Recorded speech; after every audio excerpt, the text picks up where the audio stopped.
the comp for the first time. Shane Larson goes defensive.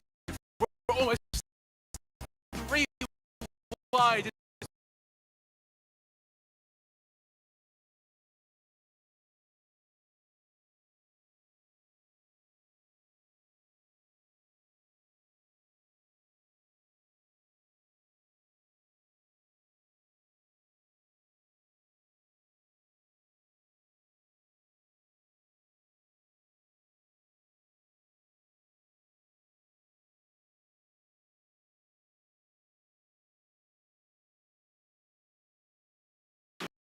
But all that traffic right there.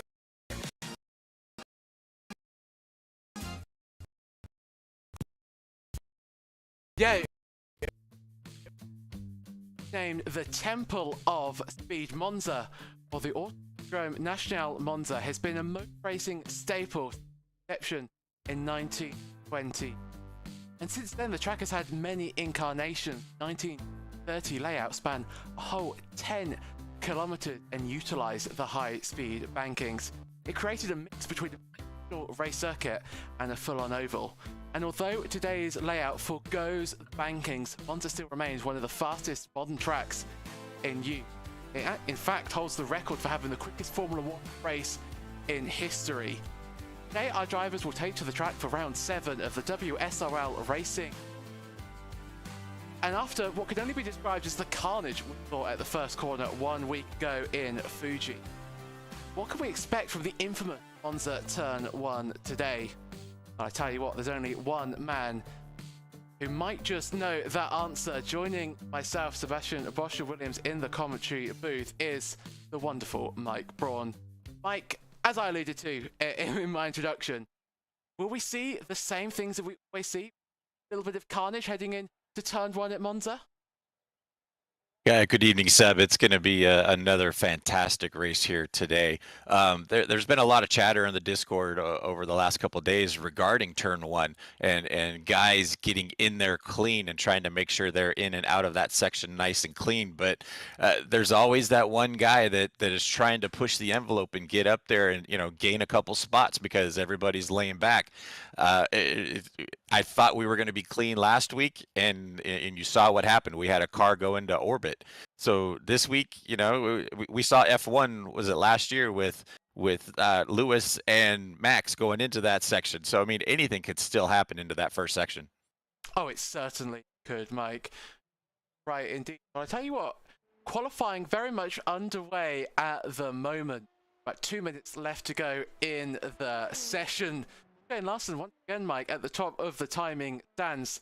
Lopez out and about. He's on his second qualifying lap of the day, so can he improve? Barrera, unusual actually to see him so far down. He's currently, I think he's 4th in the championship at the moment, is Justin Barrera, having a real turn of form. But we were talking in just before the show started, weren't we, about this man on your screen at the moment, Diego Aeri, doing a superb job at the moment. 2nd place for the McLaren driver.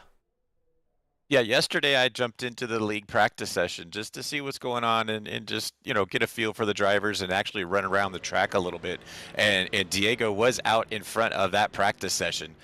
He is really quick in his McLaren today, so it's going to be interesting to see what happens. I mean, he's only 100th of a second behind Matthew Dweeter, who's being shown on pole right now. So I mean, that's a tight battle. But you want to talk about tight battle? Look at the top of the LMP class. You got Shane Larson out in front and Colin Arnold, and he is 5,000ths of a second back. That's a pretty tight battle right there. Oh, it most definitely is. Cannot wait to get this one underway. Kenneth Michael, he's out, as you've just mentioned there, Mike. I mean, he's not going to get the lap in. Why do you think? Is it a little bit of a concerted effort not to go out in qualifying? Almost just, do you think it's necessary? I mean, Monza is such a good place to overtake. There's quite a few guys that look like they may not have tried to qualify, so they may be starting from pits. I don't know, but it's either you want to start in the front of the grid or in the back of the grid. I really would not want to start in the middle right now. Well, tell you what, qualifying is done and dusted, and Shane Larson is on the pole in the LMP2 field with Duida in the pole on the GT3 category. Here is your grid. Mike, why don't you take us away? All right, in the LMP class, you got Shane Larson taking the pole with a 1:35.845. In that second spot was Colin Arnold, that 5/1000ths of a second behind him. In the third spot, you got Samuel Measle and Tyler Davila. Third row is going to be Kansas Gentry and Carlos Lopez. Carlos does making an improvement on that last lap there. In the fourth row, you got Justin Barrera and Aubrey Kundrell, and then Will Coffey and Jamie Southwell in the back row for the LMP. Then your pole setter for the GT3 class is going to be Matthew Duida. And right next to him is Diego Ari in that McLaren. It's going to be pretty spicy to see what he does today with that. Right behind them in the second row is going to be Christian Gritzko and Agustin Castro. Bjorn Stage and Bradley Alvis will be in row 3. Justin Hall, Joshua Benjamin in row 4. Andrew Gaidardic and Jay Fuller in row 5. Brandon Johnson and Billy Bowen is going to bring up row 6. In the seventh row, you're going to have Jared Solomon and Dominic Angelico. And the next row behind him is Jake Luther and Eric Rodriguez, the best beard in the business. Then you got Zachary Robinson, Lilac Zier, Kevin Medea, and Brett DiGiacomo. Then Andrew Korostecki, Kenneth Michael, and Gary Schilling on the back row. That is so one of the things, one thing said that we noticed earlier, we're missing somebody in LMP tonight. We are indeed, you're very right. Luke Mad is not here. And, we were discussing before the very start of the race, Luke Mad still has a chance in this championship. Shane Larson, he's done and just what he needs the last few races to extend his championship gap. But the gap is only 80 points first and second. So Larson's got a huge opportunity today to extend that lead. Very close to the pace car, in fact, is Shane Larson. Everybody getting away from the line. Justin Barrera is not out on the track. He is back into the pit, so something might have happened to Barrera, so we'll have to keep our eye on that. But as we our GT3 leaders just come around the Ascari chicane, and we get ready to go racing here at Monza today. And turn 1, slipstream, it's going to be just an amazing race once again here at WSRL. Yeah, that straight coming into Parabolica and then coming around Parabolica down the front straightaway is basically just going to turn into 2 long straightaways for these guys. And they could draft all the way around there and get just a killer draft coming into that first turn, into that first chicane. Well, we're about to find out. We get ready to go racing. The pace car pulls off, and it's about who decides when. Well, it's about Shane Larson. When he decides when he wants to go, he's decided he wants to go now, and they get away very cleanly as we head down towards turn number 1. A little bit of action heading on in the background, but everything looking fairly stable as we now have a look at our GT3 runners. And Duida gone very early. They're 3, 4, even 5 wide as we cross the start-finish line to go down into turn 1. LMP2s have all made their way through. Down into the braking zone. Duida under pressure from Christian Gritzko. Duida on the inside. Gritzko trying to go all the way around the outside. He can't do it. And Duida still remains in the lead. I tell you what though, Shane Larson, he lost out at the moment in the LMP2 field. So somebody off through the second chicane. Bike, it's all happening on lap 1. Yeah, it's going to be a crazy start with these guys. It's good to see Sam Measle out in front right now. Shane Larson, I wonder if he took some damage possibly because he's pretty slow coming out of that section. Either that or he had a slowdown for being completely off the track right there. But as you get into the in-car with Shane Larson now, you see that he's a full 1.5 seconds behind your leader already. I mean, that's almost out of that slipstream zone. So he's going to try to push as hard as he can into the Ascari section and try to reel him in. But you see out in front of the GT3 class, you got Matthew Dweeter out in front in the good old Glory Stars and Stripes car. Right behind him is Christian Gritzko. But Diego Airy with a rough start. I saw him back to about the 5th spot coming into that first section, but he's able to get himself back up into 3rd and hopefully stay in close contact. With that pace that he's had over the last day or so, it should be interesting to see if he can get his way back up there to Dweeter. Diego Airy in 3rd place at the moment. Marcel sets the fastest lap of the race. Arnold and Divac, they're having a little bit of a battle as we head down towards turn 1. That looks like a little bit of damage on the number 11. That won't be helping his performance one bit, Mike. And we've been talking, today about the turn 1 and how difficult it will be on lap 1. But we've got such a long straight around here. Having a little bit of damage, or quite a lot of damage, there's somebody heading through the runoff area into turn 1. I think that's Southwell. I mean, Divac, he's going to have a real battle on his hands because he's just going to be bleeding away so much pace on the straights.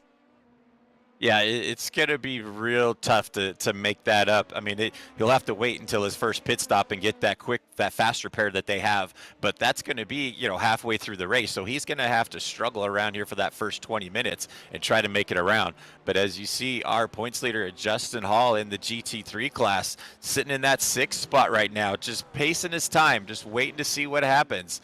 He's right behind Bradley Alvis in the 5th spot as they're coming into that 2nd chicane, and just following suit, just staying in nice and close, but trying to stay nice and clean as they're coming into the Lesmo turns in Lesmo 1 and 2. It's a pretty tricky spot right there. When I ran yesterday, it was a little on the light side.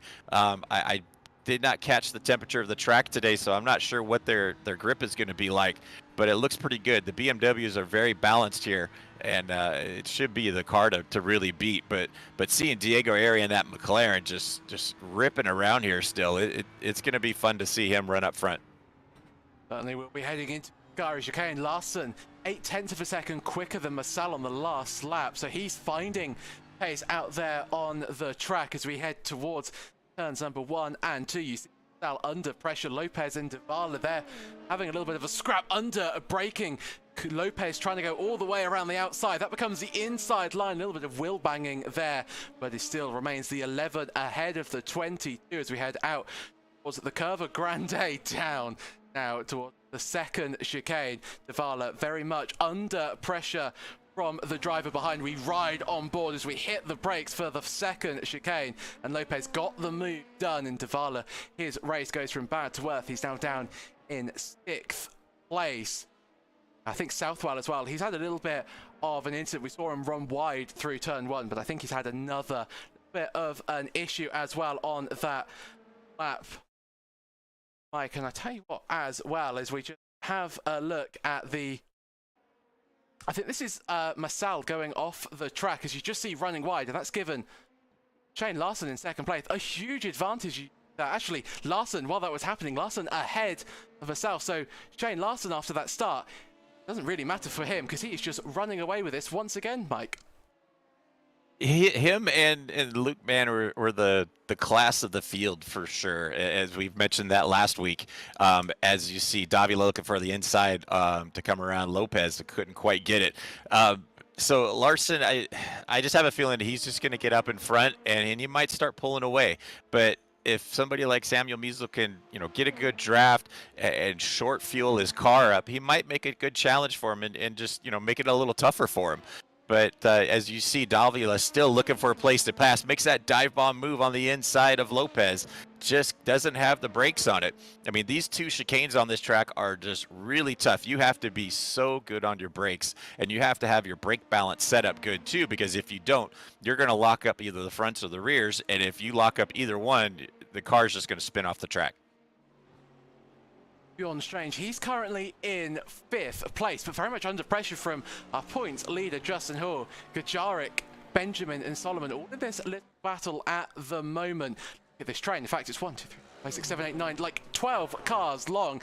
And this is the issue with Monza, Mike, is that you start to get into these sort of slip trains where you can't really make a move, and Justin Hall just goes and proves me all wrong. Dives up the inside of Bjorn into turn 1, gets that move very much done and dusted.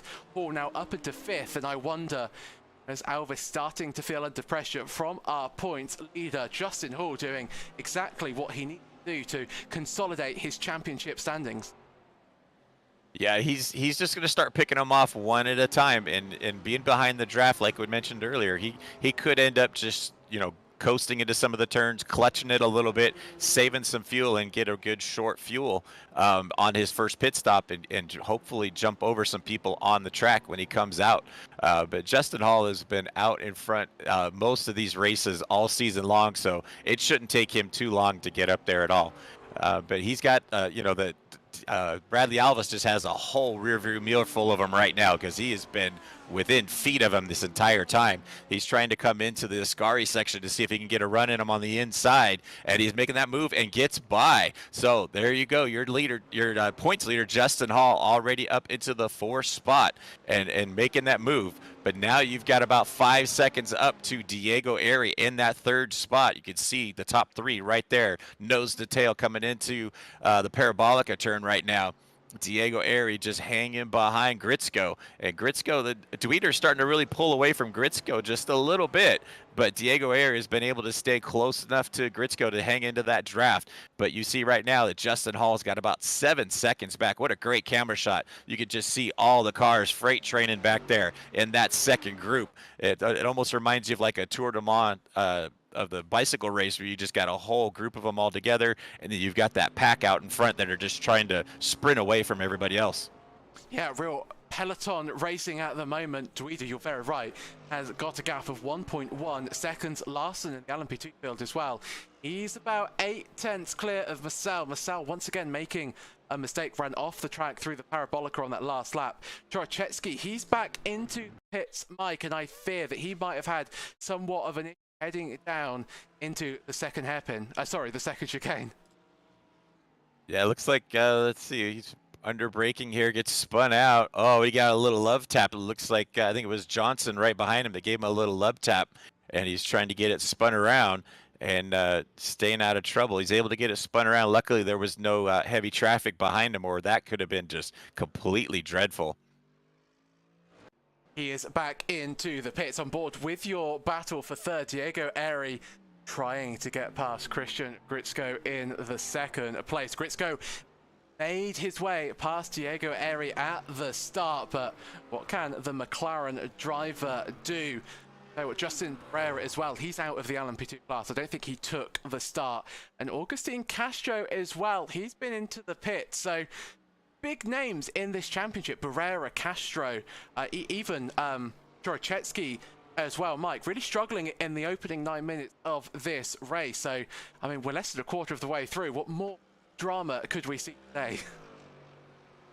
You never know with some. I mean, some of these races we've had this season, you think everything's going good, and all of a sudden, you know, the can of worms opens up and everybody starts going crazy. So right now, everybody's kind of pacing around and just biding their time. I don't see anybody getting too crazy. Nobody's making too insane of moves. As I say that, Andrew goes on the inside. He checks back though. He might have been trying to make a little you know, fake move on stage just a little bit to try to get him freaked out, maybe get him to miss his braking zone. But Andrew Gadarczyk able to hang on to that 7th spot right behind Bjorn Stage. And he'll live to see another day. So he's probably just going to try to get a little bit closer next time, get a little bit better slipstream coming out of the Parabolica. But here you go. This is the battle for LMP class for the 5th and 6th spot. Tyler Davila and Carlos Lopez have not been separated by more than half a second probably since the beginning of this race, and they've been switching places back and forth. You can see that damage on the front of Tyler's car, but if we go in on board with Carlos, he's kind of come into that 2nd chicane. He's sitting behind him, about just a second behind, trying to get him to reel back in, and it's just not quite close enough right now to make that brake move. Earlier on, you did see Carlos make a good hard braking move on Tyler to take over the spot. So I'm wondering if Carlos is just waiting. Maybe he's going to try to make another move into the 1st chicane again and try to get ahead Tyler that time. Davala 5th, Lopez 6th. You're right, they've swapped positions. Davala's pace, I mean, 10 seconds off Coffee in 4th, but there's, you know, he's still managing to keep that 5th place, starting to get to a little bit of GT3 traffic. Talking of GT, battle for 6th, very much still roaring away. Staines trying to get past Gadarczyk as we head down the straight once again, and I love these camera angles. It looks like actually Andrew just switched on him. He was behind him earlier, so now Bjorn is playing the chaser and going to go into that first section. He is right under his back bumper right now as they come into the first chicane, and Bjorn backs down just enough so that he can make it nice and clean. You got one guy making a move on the inside, not sure who that was, coming into the first chicane. It looks like they all got through there nice and cleanly, but you've got Andrew Gajdardik now out in the 6th spot, and Bjorn Stange running in 7th. Then it looks like Gajdardik just starting to pull away just a tiny little bit. But your top 3 are still running nose to tail out there. Dweeder, Gritzko, and Airy.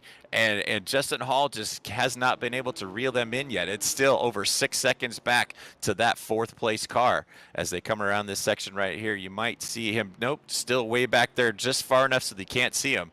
As they come onto that section right now, coming into the Ascari chicane.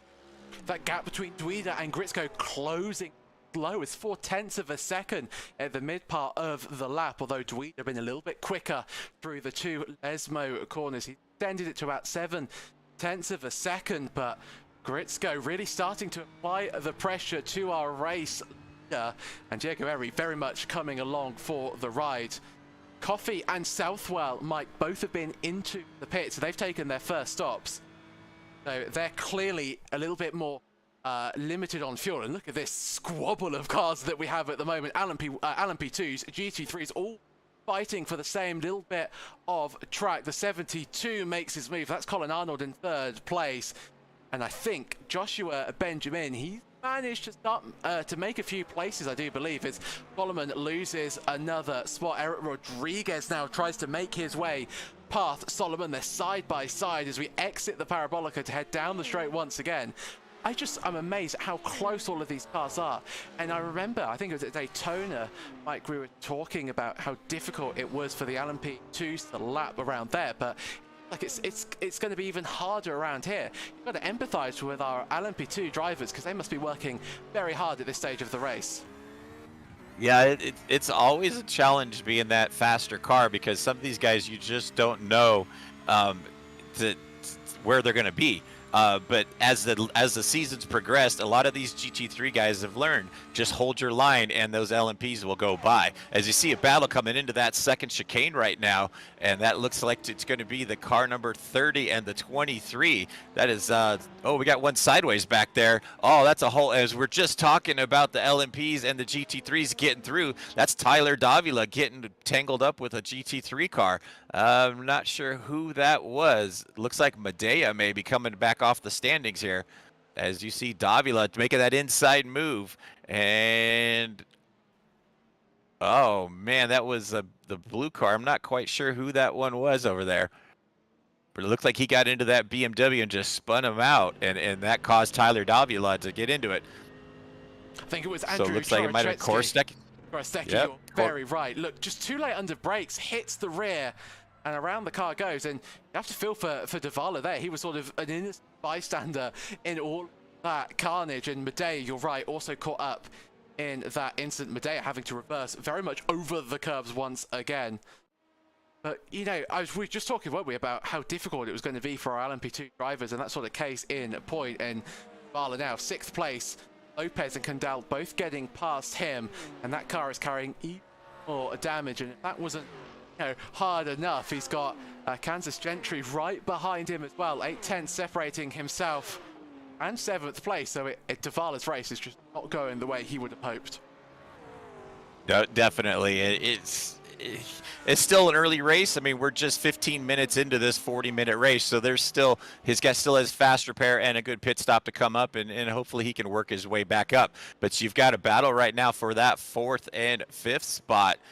You've got Justin Hall and Bradley Alvis battling it out as they're coming right there. And then you got Andrew not too far back. But you see Justin Hall is still 7 seconds behind Gritzko. Oh, it looks like Diego Airy ended up getting up into 2nd spot. Gritzko falling back to 3rd now. I wonder if something happened to Gritzko back there because he's dropped back quite a bit from the leader right now.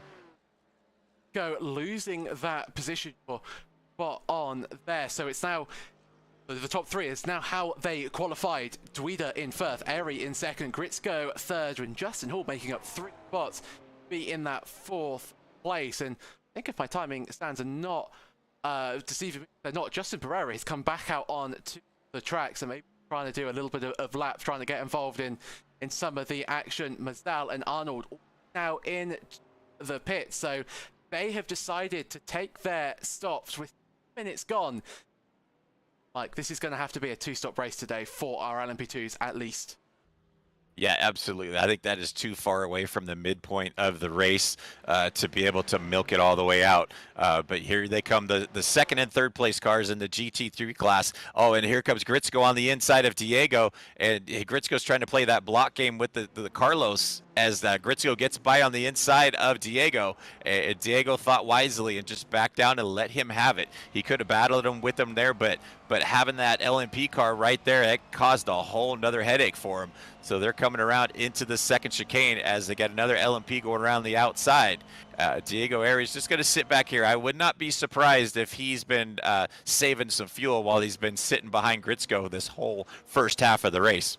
Fuel saving, I think, is going to be such a vital strategy here today. Dwita and Gritzko, that gap is now up to 3 seconds. So all while this sort of squabbling is happening, the second, Dwita's just sort of scampered away in the lead, and Larsen, his lead's a little bit inflated. Lopez 23 seconds behind, so his gap, I should say, is 23 seconds through himself in second place. But I have to understand that Mazdal and Arnold both just came into the pits. In fact, Shane Larsen, he managed 1 extra lap, but he now also in the pits. So it's looking like a 2-stop race, at least for our LMP2 runners. I wonder, do you think, Mike, I know it's always hard when you sort of ask these questions because you need all the facts, but do you think we might be looking at a 2-stop race for our GT3s as well?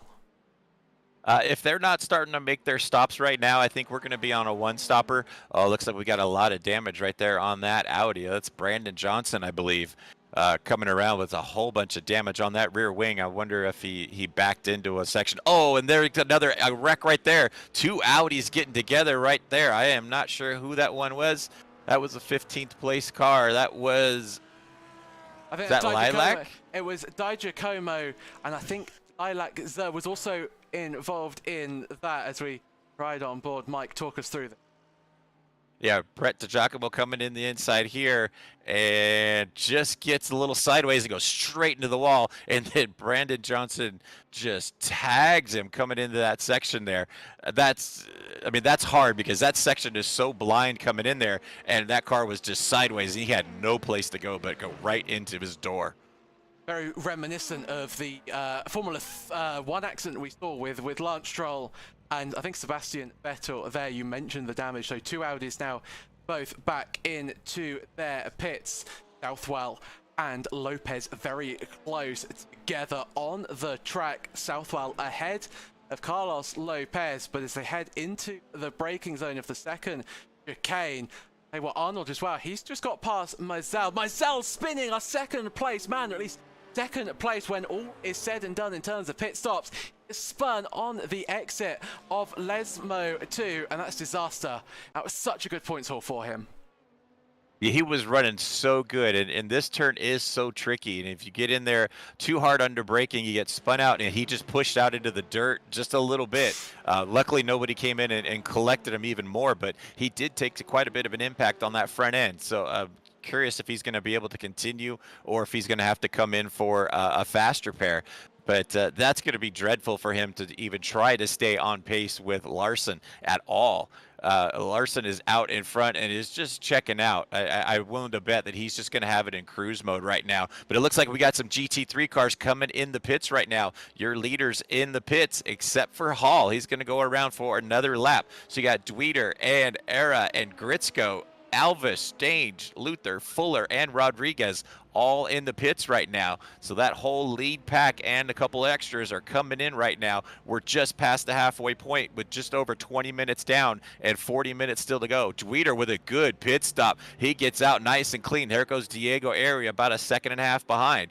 But here is your battle for that 6th spot. Carlos Lopez hanging on to that 6th spot in the 22 car. And right behind him is Aubrey Kundrell. Aubrey in the 653 car, trying to look for a place to get by. As we saw earlier, Carlos is really good under braking, and I wonder if he's just been able to stay ahead of Aubrey just based on that. But it looked like we just had a car go off the track. and that was the 304.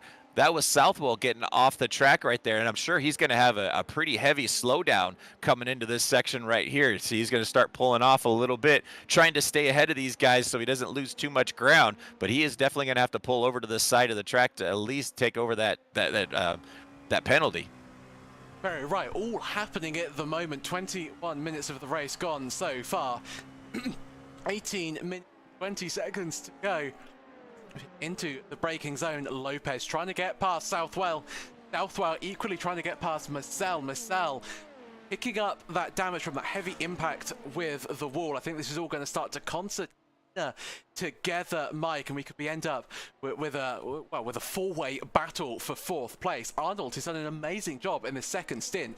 He's now up to second, Coffey in third, and Larson 3 seconds ahead of second place. So Shane Larson doing exactly what Shane Larson does, and that is just the way. Justin Hall, your GT3 leader, into the pits, as well as second and third place. So tell you what, pit stop's very much underway.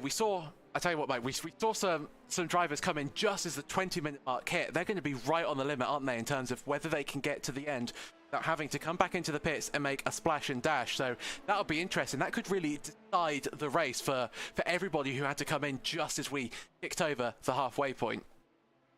Yeah, it depends on how close they were on their fuel mileage on that first stop. But with Hall in the pits, you see Dweeder take back that lead. Airy still hanging on to that second spot. Gritzko still hanging on to third. But you've got that battle right now for the two WSR cars coming around right now. Southwell and Kundrell just nose to tail coming around right now down the straightaway. And it's been a good battle for these guys, and Carlos Lopez is battling out as well. So we got Jared Solomon. Something happened to Jared Solomon. Let's see what happened. It looks like he coming out of the pits here and just completely misses the chicane. I'm wondering if he saw Justin on the inside of him and just wanted to not run into him and took that shortcut around there. I think he did. Very aware. He was very aware at the wheel.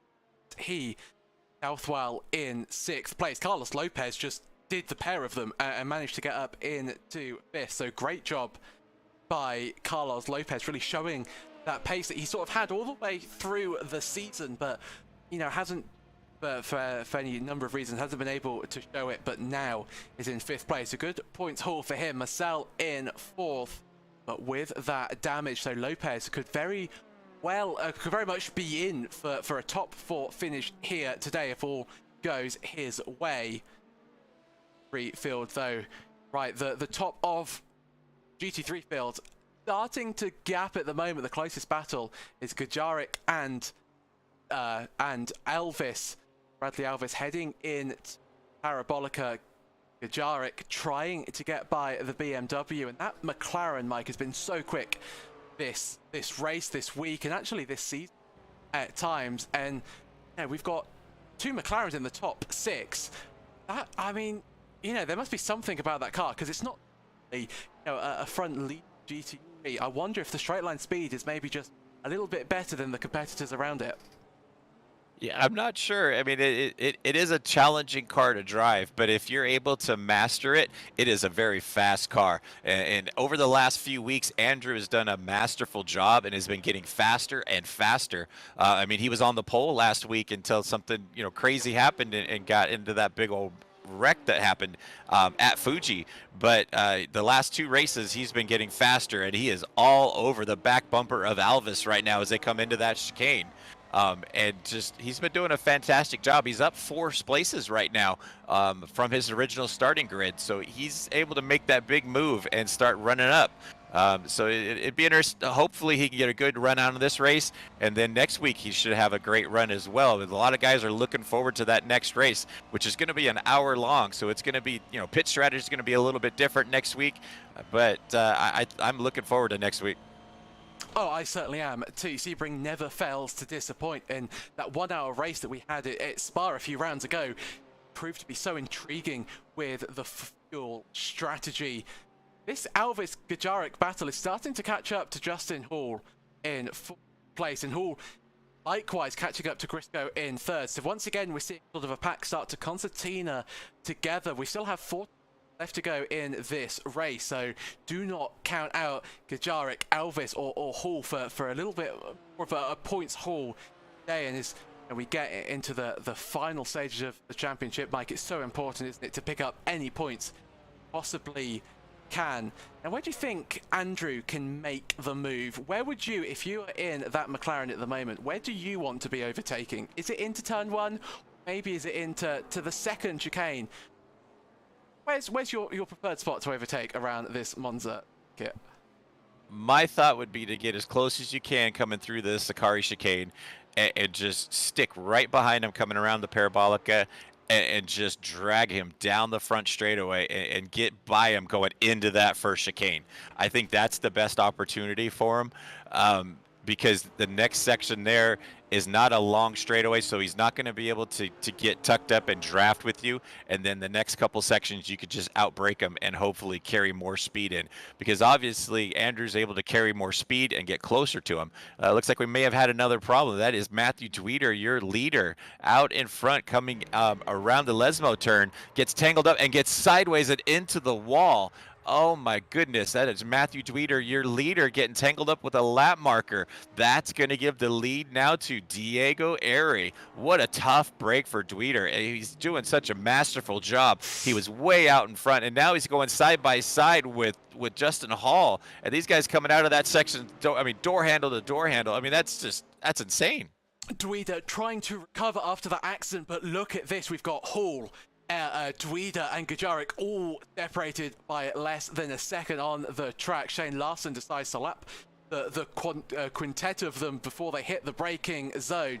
Diego Airy so close to Gritzko in second. Yeah, I was just going to say your leaders right here, Diego Airy and Gritzko. I mean, Gritzko was looking on the outside coming around the Parabolica, and I saw the lead board change back and forth, back and forth, back and forth. And here comes an LMP going on the inside to get by clean, but your battle for the GT3 class nose to tail. Diego Airy is not backing down this time. He's got Gritzko on the inside as they're coming through that second part, and Diego's able to get a little bit more power coming out of that, and he's able to hang on to that lead. Gritzko just got to look a little sideways coming out of that second part and just decided to tuck back in underneath, stay close enough that he can get a good draft. Is he going to try to run him down here and get a hard braking? Diego's blocking him a little bit, staying down a little on the inside. Gritzko looks for on the inside, coming in hard braking. Is he going to get to slow down? He's a little hot through that section. Here comes Diego Airy around the inside again. Diego trying to get back by, and he's making a great run coming into the Lesmos. Diego Airy on the inside, Gritzko on the outside. They're going to go side by side through the first Lesmo corner, but Gritzko just manages to hold out, keep that McLaren at bay, and Diego Airy back into second place. But how this race has changed. It was looking like Dweeder had this one done and dusted, but a bat marker incident had seen him fall down into fourth place. He's actually side by side with Gajarek for fifth, but this battle for the lead remains as we head through the Ascari chicane. Dweeder on the inside. He's defended from Gajarek, but I wonder, is that car a little bit wounded for Dweeder? That was a heavy hit to the wall, and is he walking or driving wounded at the moment? Yeah, I really think he's got, because you can see the damage on the front of that car, so he's not going to be up to top speed down these straightaways, and he could be in for some serious trouble with, especially the BMWs are super fast around here, and as we've been talking about, Andrew's been really fast in that McLaren, so it's going to be interesting to see. It looked like Dweeder coming into the pits to get a fast repair. He's trying to get it fast repaired with 10 minutes to go. That's a pretty bold move right now, with so many guys right behind him close. I don't know that I would have done that move right now.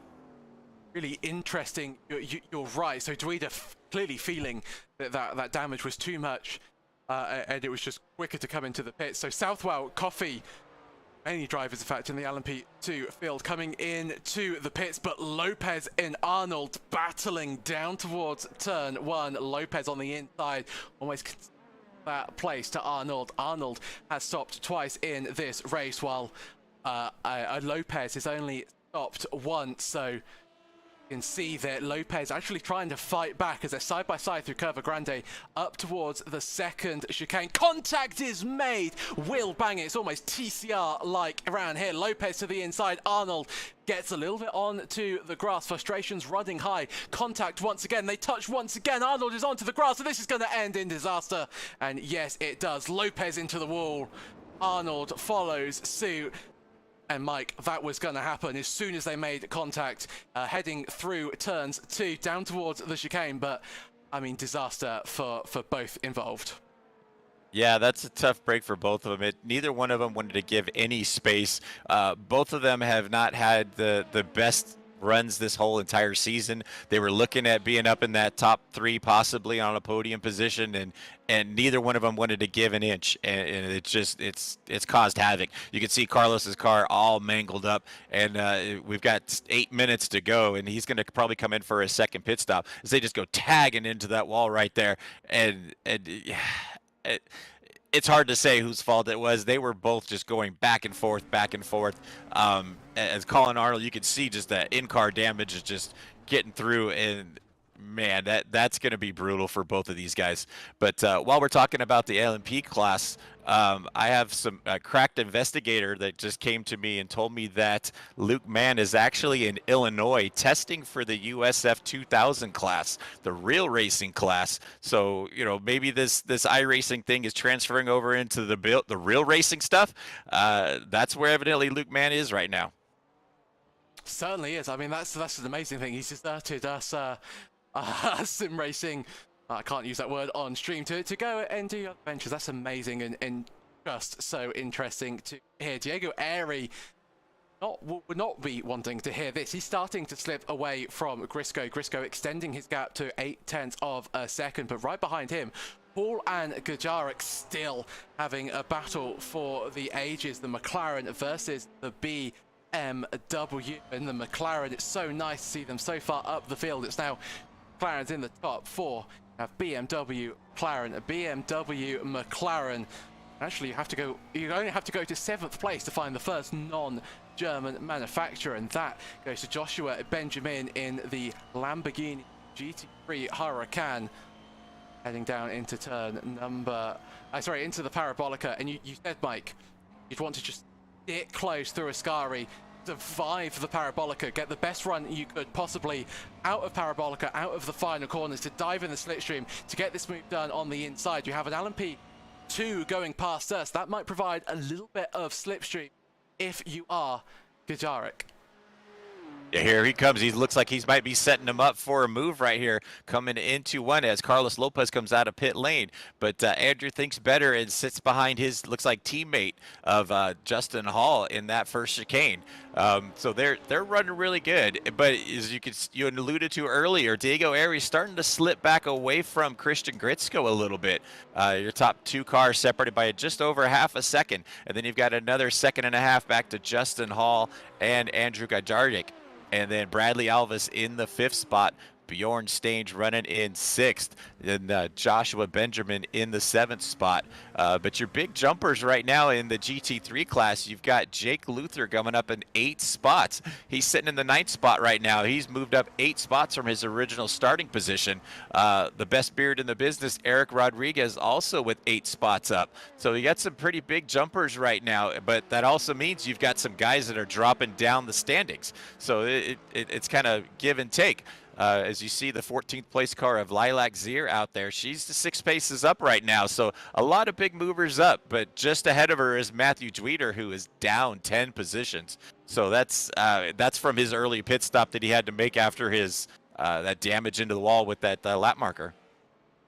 Stange under pressure from Benjamin. I mentioned Benjamin if laps go, and Stange actually making the move. So Benjamin up down into 7th place, Stange up into that 6th spot, but very much under pressure still. Have a lapping LMP2, the 57. That's Will Coffey trying to make his way past. We'll try to go all the way around the outside of the Parabolica corner. Will Coffey, I think, has been involved in an incident heading down into the 2nd chicane. We've seen plenty of drama here today. Oh, and that's riding the curbs a little bit too high. And the LMP2s are very sensitive, aren't they, Mike, to floor damage. That won't do him his floor world of good whatsoever. Yeah, we actually talked about that last week at the Fuji race when the guys were talking about going over the sausage curbs and actually taking damage on the floor, and the car's just not handling the way that they should. But you've got Bjorn Stange in that 6th spot right now, and he is starting to really pull away from Joshua Benjamin in the 7th spot. They've really lost contact, though, from your 5th place car of Bradley Alvis. I mean, it's almost 8 seconds up into the next spot. So these guys are pretty set into their positions unless something, some kind of catastrophe happens, because we got less than 4 minutes to go. You got Shane Larson in the pits, your LMP class driver leader, in the pits for a final little splash and go. As we talked about earlier, it's going to be a 2-stopper for the LMP cars. Shane getting fueled up real quick, jumps back out and is able to stay onto his lead. And right now you've got Aubrey Kundal running in the 2nd spot, a full 49 seconds back, but Aubrey's only got 1 stop in right now. So is he going to be able to make it around the rest of the way for the last 3 minutes, or is he going to have to jump in? Because if he jumps in, then you've got Will Coffey and Sam Measle in 3rd and 4th, just waiting to take his spot. This is a great race for Aubrey right now. This is his best finish so far if he's able to hang on it. And you can hear him clutching all the way into this first section. Those last 200 meters coming into that first chicane, he was clutching that entire time. But here's your battle for 2nd and 3rd. Justin Hall has reached Diego Airy coming into the first chicane right now. Justin Hall on the inside, Diego on the outside. They are side by side. Diego is going to back down and just hang on. Nope, he's hemming on the inside. He gets into Justin Hall and spins him out, almost back into the F1 days of Max and just getting together. I mean, that's just insane. I thought they were going to stay clean through there, and just, oh man, anything's all's fair in love and war except for racing, right?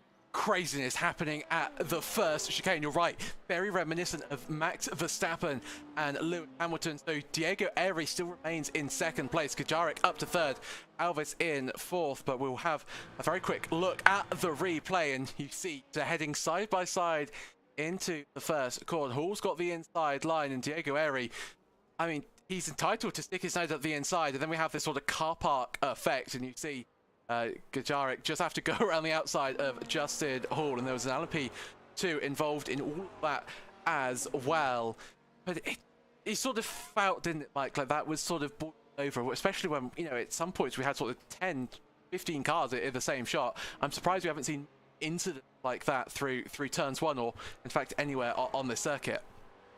Yeah, you asked me earlier what I thought, and I told you it was like a whole can of worms just opened up, and now everything is happening in this last 5 minutes or so. I mean, we've got just about 1 minute left to go. Here's Justin Hall battling out with Bjorn Stange for the 6th and 7th spot now. I mean, who would have thought Justin Hall would have had to drop back that far? But with just a tangle with Diego, that puts him all the way back there, and he's got damage too to try to get by these guys.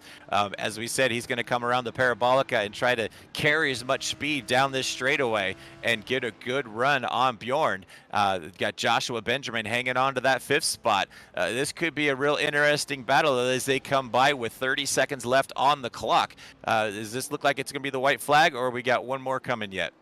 I think we're going to have one more lap of racing. Shane Larson just heading out of the Ascari chicane, and this 3 battle is going to go all the way down to the wire. Bradley Alvis in 4th, Kajarek in 3rd. Who will be on your GT podium? Aubrey Kundal as well.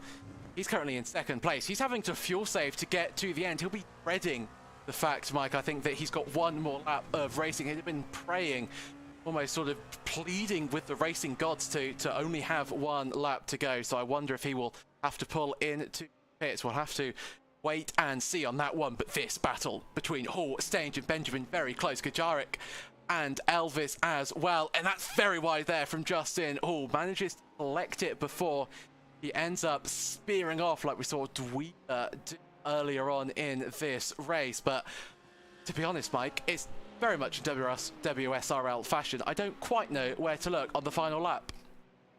Yeah, the racing has been just intense and just awesome this entire season. But this looks like it's going to be our closest battle right now, 5th, 6th, and 7th in the GT3 class, as our LMP car guy has gone by for the white flag. These guys are going to come around down the front straightaway and take the white flag for one final lap. The big question in the LMP class is, can Aubrey Kundrell just milk that fuel all the way around for one final lap to hang on to that second spot and be the best result that he's had this entire season? Shane Larson is just done checked out, and he could put it in second gear and ride it the rest of the way around.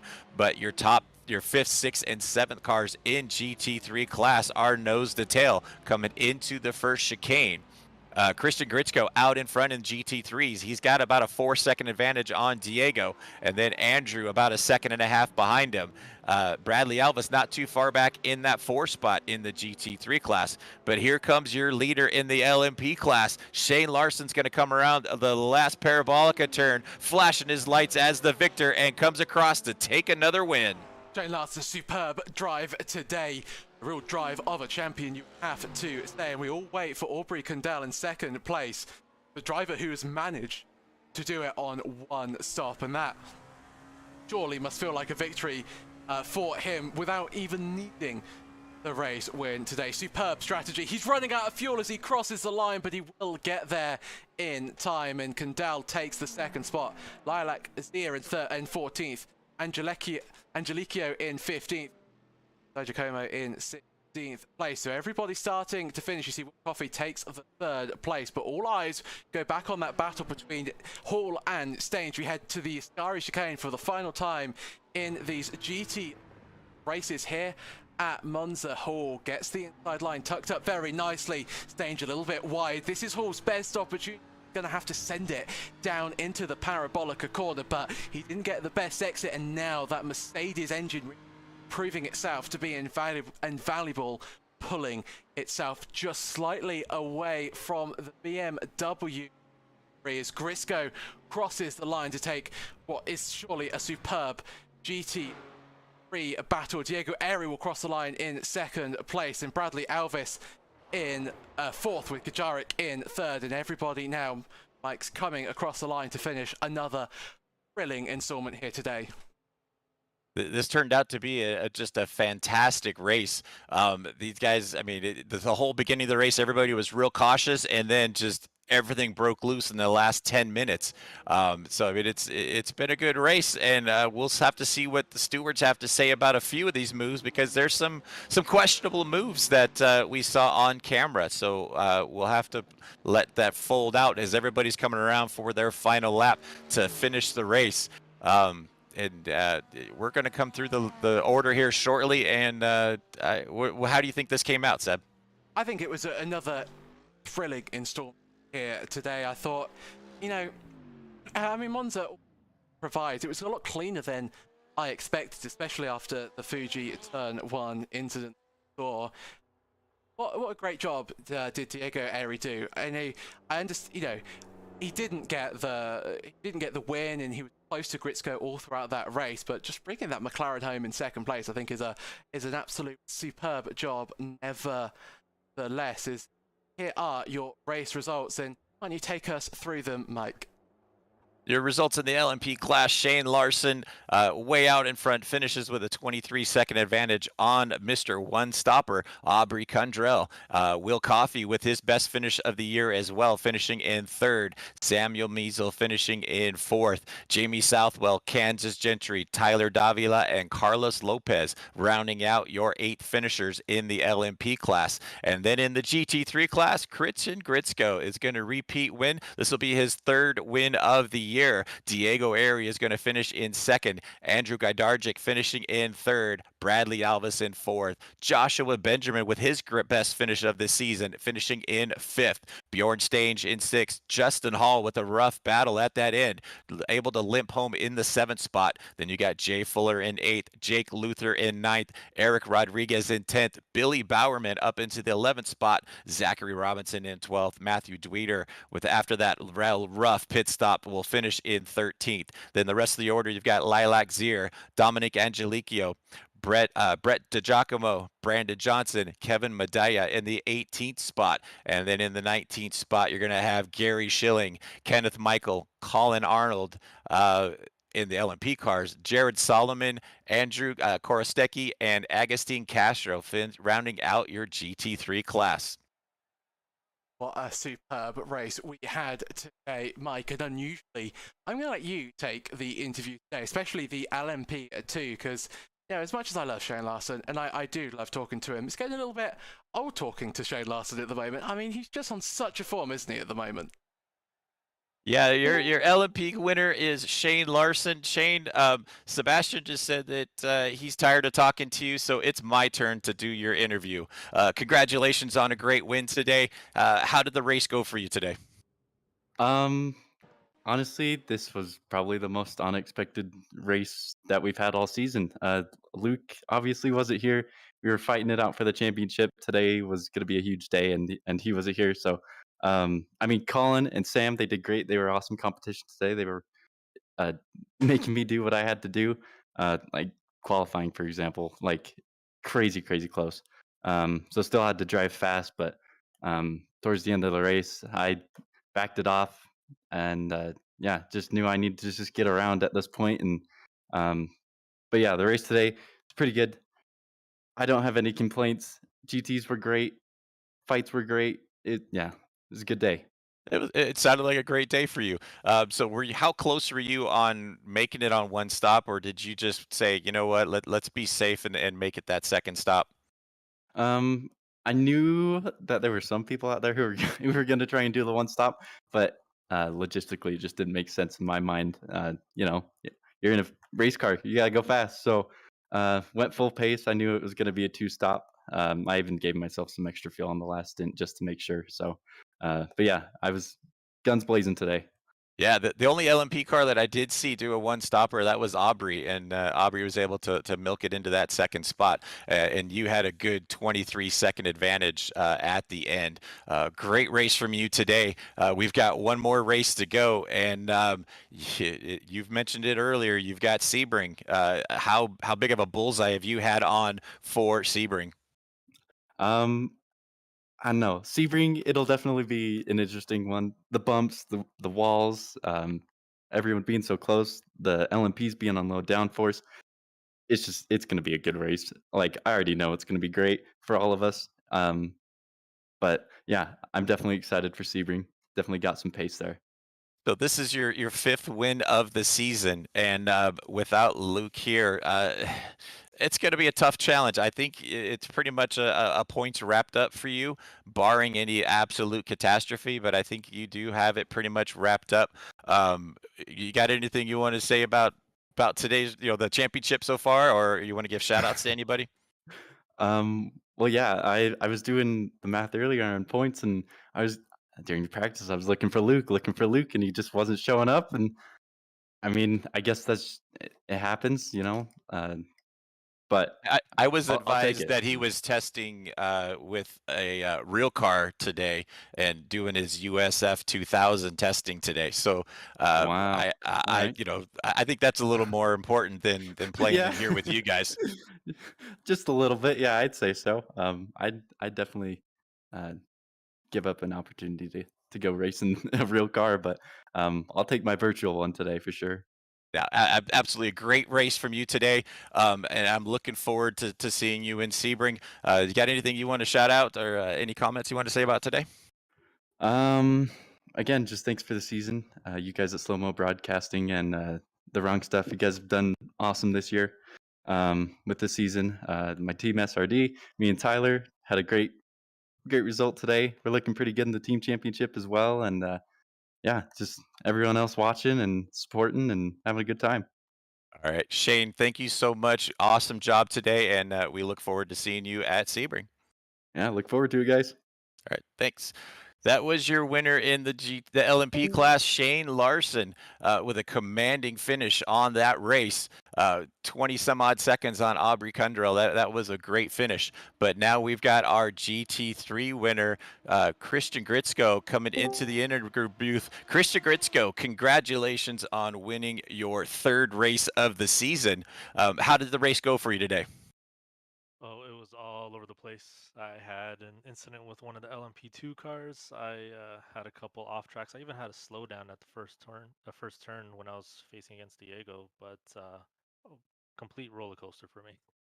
It looked like a complete roller coaster for quite a few of the LMP guys or the GT3 guys at the end. I mean, Dweeter looked like he was just done checked out and got tangled up with a lap car. What did you think when you saw that happen? Oh, I felt so bad because that wasn't, anybody's race. He was just kind of trying to get by. So seeing a lap car take out a leader in general is always not fun, but it made my race a little bit more exciting. But I was settled for P2 if I could get past Diego, and so getting P1, it feels good, but I feel bad for Matthew for sure. Yeah, no, that was a tough break for him. You did have a great battle with Diego. Diego's a very fierce competitor and runs so hard. And you guys came side by side into that first chicane at one point. And I think you guys even came out side by side, and Diego was around the outside. That was a good, clean move from you guys battling it out. Oh, for sure. There was a time where it felt like every single turn we were going to go to, we'd be side by side. So I did kind of lift a little bit because I didn't want to lose too much time to Justin right behind us. So I just kind of picked my moment to try and make a move as quickly as possible. Well, that was a fantastic race for you. You've got 3 wins. Justin's got 3 wins. It's really going to come down to this last race. How do you feel for going into Sebring? I'm excited. Sebring's not one of my best tracks, especially with Sunset Corner. But I'm hoping that Justin and I can battle side by side throughout this race because even though we're close in the championship, I don't think we ever tangled at any point in any of the season races. So I'm excited for it. See what happens. Awesome. I'm looking forward to it. Christian, do you have anything you'd like to say? Any shout outs you'd like to say while you got a few minutes? Pretty much to everybody in the league, the admins, you guys, the broadcasters. The whole season has been a lot of fun, so I'm excited to go into the finale and really put the cherry on top. And hopefully, I can make it into season 2.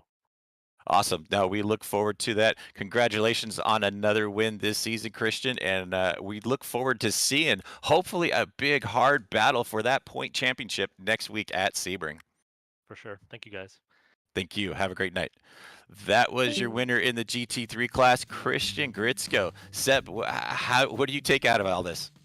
I just take away that that was just such an amazing race that we had today. I mean, the stream is always proven to be really, really interesting around Monza. It's what it's famous for, but racing, I don't think Monza gets enough credit for the racing that it can provide. It always fails to throw up a little bit of controversy, a little bit of intrigue, and that's exactly what it did today. And only have some good racing, I think we also, Mike, had some pretty fast laps. Of course, our fastest laps sponsored by the Into the Apex podcast. Get it wherever you get your podcast. And I believe that, Mike, you have the details on who was the fastest here today.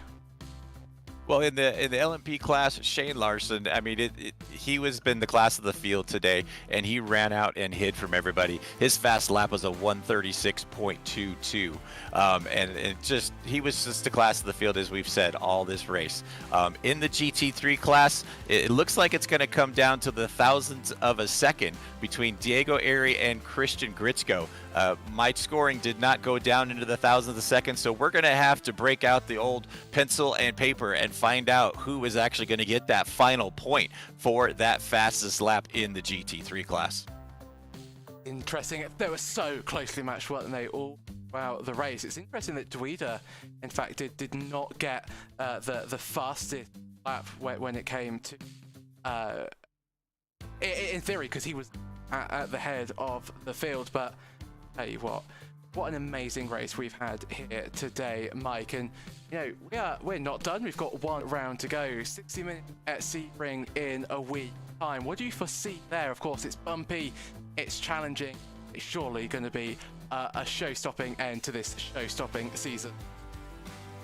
Yeah, it's going to be just a fantastic finale to what has been an amazing first season of the Wrong Stuff Racing League. You've got the GT3 class, the title championship, coming down to the last race of the year. I mean, what else could you ask for? The two guys have won 3 races. It's all going to come down to this last race of the season for the GT3 class. And just like Christian was saying, I hope him and Justin are able to just battle it out, door handle to door handle, and just knock it all down as a no holds barred race and take the championship and see who's going to come out as the victor.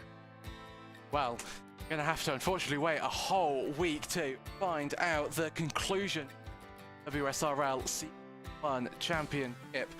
Tell you what, if you are hankering for a little bit more action, then Slow Motion Broadcasting undoubtedly has covered Thursday Mazda MX-5. They're at Spa, and I believe that we might have a voice in the commentary box. I think, Mike, you are covering the Spec 5 Mazda carnage, so definitely check that out.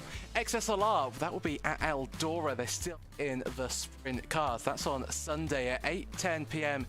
EST, and I'll be hoping to be back in that series and hoping to perform a little bit better than I did last week, and then really just want to wait for the finale. Then be live at 8:50 p.m. EST, be spring, and then of course the AMS Mustang races that starts at 9:05 on a Tuesday as well. They're from Homestead, but until then, Mike, I think we don't really have much more to say. What an incredible race it was today. We just had, the best drivers in the go at it for 40 minutes, strategy involved. What more could you ask for?